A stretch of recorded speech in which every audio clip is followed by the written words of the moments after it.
اعوذ باللہ من الشیطان الرجیم، بسم اللہ الرحمن الرحیم۔ معزز صحافی حضرات، کیمرہ مین، السلام علیکم۔ بہت بہت شکریہ آپ کی آمد کا کہ یہ آج جس روایت اور جس تاریخ کے ساتھ ہم جڑے ہیں، یہ ہماری اس کی تاریخ ہماری سیاست سے بھی پہلے کی ہے۔ ایم کیو ایم 84 میں بنی ہے اور یہ ہماری خدمت کی بنیاد 1979 کی ہے۔ تو پہلے خدمت کی بنیاد رکھی گئی اور اس کے بعد سیاسی تحریک کا آغاز کیا گیا اور ہمارے دل کے سب سے قریب ہے۔ اور آج یہ دیکھ کے ہمیں دکھ ہو رہا ہے کہ پاکستان کے سب سے امیر شہر میں، جہاں میں بانیان پاکستان کی اولادوں کا مسکن ہے، جس سے 77 سال سے اس ملک کو چلانے، پالنے، اس کی حفاظت کرنے اور بڑی ایمانداری کے ساتھ حب الوطنی کے سب سے بڑے سرٹیفکیٹ یعنی کہ ٹیکس دینے کی ذمہ داری لی ہوئی ہے۔ ملک کے امیر ترین شہر میں گزشتہ 2 دہائیوں میں 17-18 سال سے سب سے زیادہ غربت بڑھی ہے۔ سب سے امیر شہر میں سب سے زیادہ غربت ہے، اور اس کا المیہ ایک یہ ہے کہ اس شہر کو آباد کرنے والے، جہاں پر ان کا جینا مرنا جن لوگوں کا ہے، وہ ان حالات کا سب سے زیادہ شکار ہوا ہے۔ اور یہ وہ غریب ہیں جو کہ سفید پوش ہیں، جو دینے والے ہاتھ تھے، آج لینے سے کتراتے ہیں۔ یہ بھکاری نہیں بن سکے، یہ مانگنے والے نہیں بن سکے۔ ان کی عزت نفس نہ صرف اس شہر میں بسنے والے بلکہ پورے پاکستان کی ذمہ داری رہی ہے۔ ہم مجبوراً آپ کو بلاتے ہیں کیونکہ جو لوگ ہمیں اس حوالے سے جتنی بھی مدد کر رہے ہیں ان تک بھی بات پہنچانی ہوتی ہے، لیکن امداد لینے والا کوئی یہاں نہیں آتا ہے۔ اور ہم نے کئی سال سے اس بات کو یقینی بنایا ہے کہ اس حوالے سے کوئی تصویر نہ کھنچے۔ لینے والا ہاتھ اور دینے والا ہاتھ، جس کے ذریعے دینے والا ہاتھ یعنی وہ ہمارے رضاکار جو یہ ساری امانتوں کو لے کر جن لوگوں جو حقدار ہیں ان تک پہنچائیں گے، اتنی ہی ذمہ داری رکھتے ہیں۔ آج آپ کو بلانے کا مقصد بھی ہے، اور جن حالات کا ہم ذکر کر رہے ہیں یہ بہت بڑا سوال ہے۔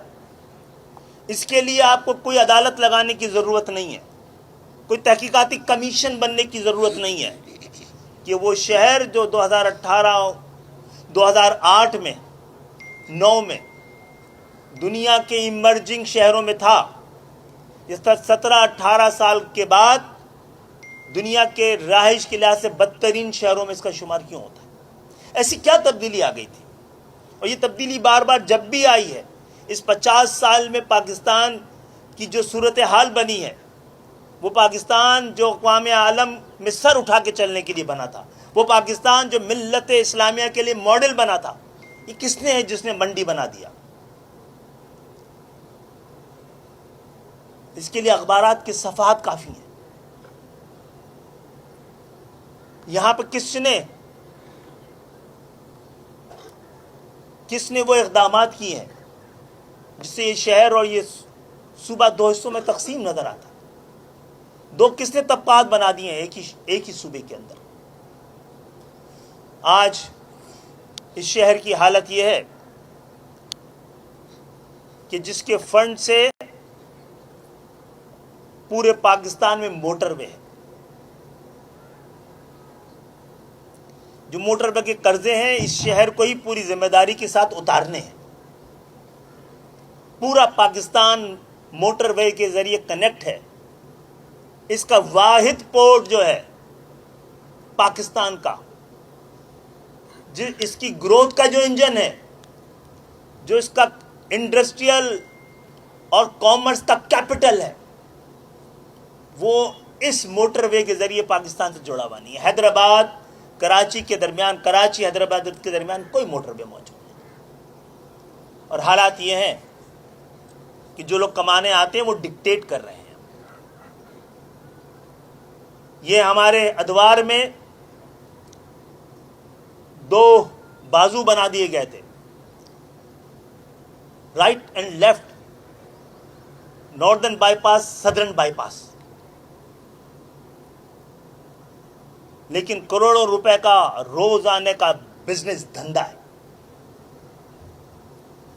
کہ ان روڈوں کو جو 15-20 میل کا فرق ڈالتی ہیں، جو اربوں روپے کماتے ہیں، وہ وہاں سے گزرنا نہیں چاہتے، وہ کراچی کے سینے پہ چڑھ کے گزرنا چاہتے ہیں۔ جب یہ سینے سے گزر کے جاتے ہیں، اس شہر کے اندرون شہر کے راستوں سے کتنے خواب ہیں جو کچل جاتے ہیں، کتنے گھر کے بچے ہیں، کتنی ماؤں کے لال ہیں جو ان کے ہاتھوں کچل جاتے ہیں، کتنے گھر اجاڑ دیے جاتے ہیں، روزانہ کا معاملہ ہے۔ میں اس صحافت کے بھی ضمیر سے پوچھوں گا، ریاست اور حکومت کے ضمیر سے بھی پوچھوں گا، کیا اس کو اتنا ہی ہلکا لیا جانا چاہیے جتنا آپ لے رہے ہیں؟ کیا ایک چھوٹا سا انتظامی معاملہ ہے؟ یا یہ تو بے حسی کی انتہا ہے، یا کوئی سوچا سمجھا منصوبہ ہے، یا اس شہر کو لوٹنے کا جو 50 سال سے طریقہ رہا ہے اس میں ایک اور طریقہ واردات یہ بھی ہے؟ کیا شہر کے نمائندے اس پہ آواز بھی نہ اٹھائیں، اس پہ بات نہ کریں، اس کے لیے کھڑے ہوں نا، ان جنازوں میں جا کے شریک نہ ہوں؟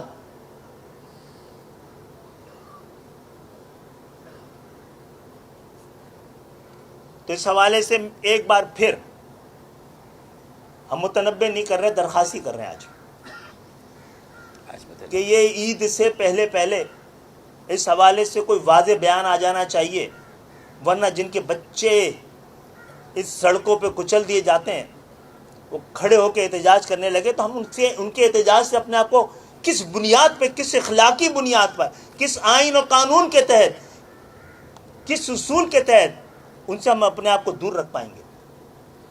جن گھروں میں ہم رہتے ہیں، ہمارے آس اور پاس کی آہیں بقائے ہیں، یہ جن حکمرانوں کے کانوں تک اس لیے نہیں پہنچیں گی کہ ان کا تعلق اس شہر سے نہیں،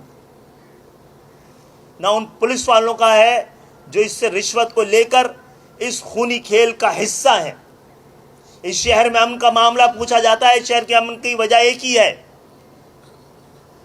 کہ سپاہی اور چور دونوں کا تعلق اس شہر سے نہیں ہے، قانون توڑنے والے اور قانون نافذ کرنے والے دونوں کا تعلق اس شہر سے نہیں ہے۔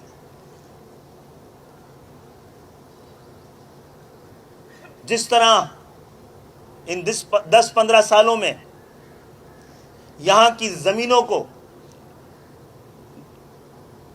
قبضہ کیا گیا ہے، لگتا ہے کوئی قومی اتفاق رائے پایا جاتا ہے، لگتا ہے کسی کو کوئی فرق ہی نہیں پڑتا ہے۔ یہاں کے لوگ 60 سال تک نوکریاں کرتے ہیں، جا کر جب اپنے لیے ایک چھوٹا سا 120 گز کا پلاٹ لے پاتے ہیں، آ کے قبضہ نہیں کرتے ایکڑوں کی زمینوں پر، اور شہر میں آنے کے چند ہی سال بعد ارب پتی بن جاتے ہیں، خون پسینے کی کمائی سے اپنے لیے زمینیں لیتے ہیں، پھر آہستہ آہستہ گھر بناتے ہیں۔ یہ شہر اسی طرح آباد ہوا ہے، کیا اس پہ بھی بات نہ کریں ہم؟ اس پہ بھی ہمیں کھڑے ہو کے بات نہیں کرنی چاہیے؟ اس پہ بھی کیا ہمیں آ کے سڑکوں میں بات نہیں کرنی چاہیے؟ کیا اس پہ ہمیں ایوانوں میں بات نہیں کرنی چاہیے؟ کیا عدالتیں اس تعصب سے خود کو اگر پاک نہیں رکھ سکیں گی جس سے اس شہر کو آلودہ کیا گیا ہے، اگر عدالتیں بھی زبان دے کر انصاف فراہم کریں گی تو ہمارے پاس کون سے راستے چھوڑ رہی ہے یہ پورا نظام؟ ہم نے بہت پہلے 2024 کے الیکشن سے پہلے آپ کے سامنے یہاں کہا تھا کہ غلطی سے ہمیں تعلیم کی وزارت مل جائے تو ہم سب سے پہلے یہاں پر تعلیمی ایمرجنسی لگائیں گے۔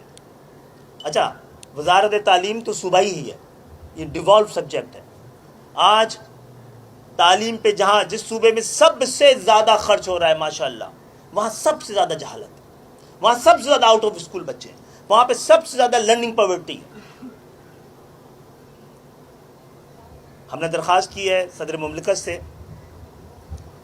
کہ اس شہر میں گزشتہ 20 سال سے، بلکہ ایک کراچی یونیورسٹی کے علاوہ کوئی یونیورسٹی بنی ہی نہیں ہے. صرف یہ کالجز تھے جن کو پروموٹ کر کے داؤد کالج کو داؤد یونیورسٹی، این ڈی کو سندھ میڈیکل کالج کو ڈاؤ میڈیکل کالج کو بنا دی گیا. تو صدر مملکت کیونکہ وفاقی یونیورسٹیوں کے چانسلر بھی ہیں، تو ہم نے بھی کہا ہے کہ کراچی تعلیمی حوالے سے بھی ایک ایمرجنسی کی صورتحال میں اعلیٰ تعلیم کے حوالے سے وہ اپنا رول کریں. مجھے امید ہے کہ وہ عید سے پہلے ایک دو دن میں ضرور اس حوالے سے مکالمے کی کوئی صورت اختیار کریں گے تاکہ ہم یہ کر سکیں. میں آپ سب کی آمد کا شکریہ ادا کرتا ہوں. ڈاکٹر صاحب، آپ نے آج ذکر کیا جس سے تمام تر صورتحال کی شہر کا جو نواب پڑ رہے ہیں وہ وفاقی کابینہ میں آپ خود موجود ہیں، وہاں اٹھاتے ہیں. جی، کابینہ سے کب نکلیں گے جب کراچی شہر کا اگر اتنے ہی معاملات سنگین ہو چکے ہیں؟ آپ وہاں پر کس پوزیشن پر موجود رہیں گے، کس طرح رہیں گے؟ جی، جب تک آواز اٹھانے کی گنجائش بچی رہے گی، کیونکہ کئی چیزیں ہیں جس پہ ہم نے لڑ کر حکومت کا ساتھ رہ کے کوئی سوال ضرور میڈیا پہ اٹھائے کہ 1,60,00,000 کے شہر کو اپریل 2023 میں 1,30,00,000 میں تبدیل کر دیا گیا تھا. اس شہر میں جہاں پہ پوری دنیا میں سب سے زیادہ اربنائزیشن ہوئی ہے، 30 لاکھ کم کر دی گئی تھی. تو یہ کس کی جد و جہد سے 2 لاکھ کو کراس کی ہے، 2 کروڑ تک پہنچی ہے. 2 کروڑ تک 70-80 لاکھ افراد کہاں کھو گئے تھے؟ کس نے یہ جمع کرائے ہیں؟ یہ پاکستان کے سینسس کے اکاؤنٹ میں اور بینک میں. کیا ممکن تھا؟ کئی بار کی کوششوں سے ہوا ہے یہ کام. تو سچی بات ہے، ہم ایم کیو ایم پہلے بھی نہیں کر سکے تھے جو اب کیا ہے. لیا ہے نا حیدرآباد میں 77 سال کے بعد اس مجبور اور اپوزیشن کے سب سے بڑے شہر حیدرآباد میں ایک یونیورسٹی تو ہوئی ہے نا. اس کی ڈیٹیل میں نہیں جاتے، لیکن ہاں ہماری روایت تو رہی ہے کہ ہم ہر بار استعفے دیتے رہے. میرا ریکارڈ تو اس لحاظ سے سب سے خراب ہے اور انشاءاللہ اپنے ریکارڈ کو خراب نہیں ہونے دیں گے. گورنر صاحب کا معاملہ ہوا وہ ہٹایا گیا، عمل اب تک آپ کی طرف سامنے نہیں آیا. کیا یہ آپ کے علم میں تھا کہ گورنر صاحب ہٹائے جا رہے ہیں؟ ہٹا دیے 2 باتیں ہیں. اقدامات کس قسم کے اقدامات کا آپ وہ رکھتے ہیں؟ ہم نے حکومت سے یہ بات کی تھی کہ سندھ کے شہری علاقوں سے گورنر بننے کی ایک معاہدہ اور ایک روایت سی رہی ہے بہت پہلے سے، جب لسانی بل بننے کے بعد. اور سندھ کے شہری علاقوں کا مینڈیٹ ہمارے پاس ہے، چاہے 18 میں اناؤنس ہوا ہو نہ ہوا ہو. اخلاقی طور پہ سب مانتے تھے اور اب 24 میں تو انشاءاللہ واپس بھی لے لیا ہے. تو اسی معاہدے کے ساتھ تھا. اعتماد میں لینے کی بہت ضرورت ہے اور اس میں کمی ہوئی ہے. لیکن یہ میں بتا دوں کہ کامران ٹسوری صاحب ایک تاریخ رقم کر کے گئے، بڑی بردباری کے ساتھ گئے، بڑے اعتماد کے ساتھ گئے، بڑے دل کے ساتھ گئے، سب کو مبارکباد دے کے گئے جو گریس کے ساتھ گئے. ہم یہ آواز اٹھا رہے تھے، اتنی سزا تو ہمیں بھی ملنی تھی نا. ہم سب کچھ کر رہے تھے، اس کی کوئی نہ کوئی تو سزا ملنی تھی. جزا تو نہیں کہیں گے، لیکن ایم کیو ایم کی طاقت وزارتوں میں، ایوانوں میں اور ان گھروں میں نہیں ہے. یہ گھر جو کہ کالونیل دور کی یادگار ہیں، اس کو عوامی یادگاروں میں ہم نے تبدیل کر دیا. ان کو یاد رکھیں گے لوگ. بہت بہت شکریہ.